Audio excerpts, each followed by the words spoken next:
You ask Tiger to solve. This deals with linear equations with one unknown. The final result is x equals 56. Let's solve it step by step. Simplify the expression. Expand the parentheses. Simplify the arithmetic.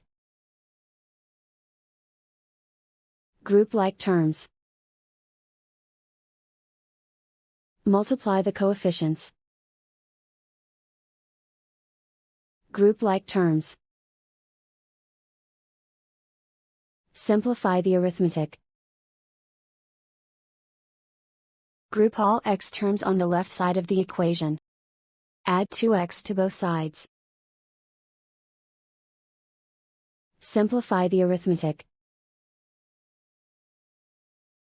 Group like terms.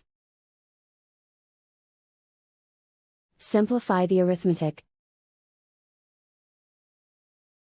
Isolate the x. Divide both sides by 3. Simplify the fraction. Find the greatest common factor of the numerator and denominator. Factor out and cancel the greatest common factor. And so the final result is x equals 56.